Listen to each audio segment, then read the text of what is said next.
അപ്പം ഞാനിപ്പോൾ വന്നിട്ടുള്ളത് ഒരു ഡിഷ് ഉണ്ടാക്കാൻ വേണ്ടിയിട്ടാണ്. 10:47 ഇനി ഞാൻ സാധനങ്ങളൊക്കെ വാങ്ങിയിട്ടുണ്ട്. ആകെ കുറച്ച് സാധനങ്ങൾ മതി. നമ്മുടെ ഡിഷിൻ്റെ പേര് വന്നിട്ടുള്ളത് നമ്മുടെ ഡിഷിൻ്റെ പേര് വന്നിട്ട് ടർക്കിഷ് ഡിലൈറ്റ് എന്നാണ്. അപ്പോൾ ഈ ഒരു സാധനം ഞാൻ ആദ്യമായിട്ടാണ് ഉണ്ടാക്കുന്നത്. ഇത് ചിലപ്പോൾ റെഡിയാവും, ചിലപ്പോൾ റെഡിയാവില്ല. ഇത് റെഡി ആയാലും റെഡി ആയിട്ടില്ലെങ്കിലും ഞാൻ എന്തായാലും ഈ വീഡിയോ പോസ്റ്റ് ചെയ്യുന്നതായിരിക്കും. അപ്പോൾ നമുക്കത് പോയിട്ട് ഉണ്ടാക്കി നോക്കിയിട്ട് വരാം. കമോൺ. 2 കപ്പ് പഞ്ചസാരയിലേക്ക് 3/4 കപ്പ് വെള്ളം എന്ന കണക്കാണ് എടുത്തിട്ടുള്ളത്. പിന്നെ നമുക്ക് അതിലേക്ക് ലെമൺ ജ്യൂസ് വേണം. ഇത് നന്നായിട്ടൊന്ന് തിളപ്പിച്ചെടുക്കണം. വേണ്ടത് കോൺഫ്ലോറും അതേപോലെ തന്നെ വെള്ളം ചേർത്ത് നന്നായിട്ടൊന്ന് മിക്സ് ചെയ്യുക. ഒരു കട്ട പോലും ഇല്ലാതെ മിക്സ് ചെയ്യണം.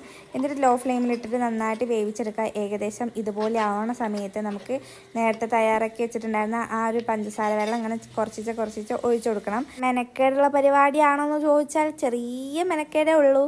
പിന്നെ നമുക്ക് വേണ്ടത് കളറാണ്. ഫുഡ് കളർ ആഡ് ചെയ്യണമെങ്കിൽ ആഡ് ചെയ്യാം. ഞാൻ കുറച്ച് ഫുഡ് കളർ ആഡ് ചെയ്തിട്ടുണ്ട്. ഇനി ഇതിലേക്ക് ഈ ഒരു ടൈമിൽ വാനില എസൻസ് അല്ലെങ്കിൽ റോസ് വാട്ടർ ചേർക്കാവുന്നതാണ് ഒരു ഫ്ലേവറിന് വേണ്ടിയിട്ട്. എന്നിട്ട് ഇതാ ഒരു പ്ലേറ്റിലേക്ക് ആക്കി കൊടുത്തിട്ടുണ്ട്. നേരെ ഫ്രിഡ്ജിലോ പുറത്ത് വെച്ചിട്ടൊന്ന് സെറ്റ് ആവാനുള്ളൊരു ടൈം വേണം. ഐസിങ് ഷുഗർ ഉണ്ടെങ്കിൽ അതിൻ്റെ മുകളിലും ഒന്ന് സെറ്റാക്കി വെക്കാം. അപ്പം ഞാൻ നേരത്തെ ഉണ്ടാക്കിയിരുന്ന നമ്മുടെ ആ ടർക്കിഷ് ഡിലൈറ്റ് വിജയകരമായി കേടുവന്നിട്ടുണ്ട്. ഞാൻ ഉണ്ടാക്കിയത് ഇതാ ഏകദേശം ഇതുപോലെ ആയിട്ടുണ്ട്. ഒരു കുളുകുളു അവസ്ഥയാണ്.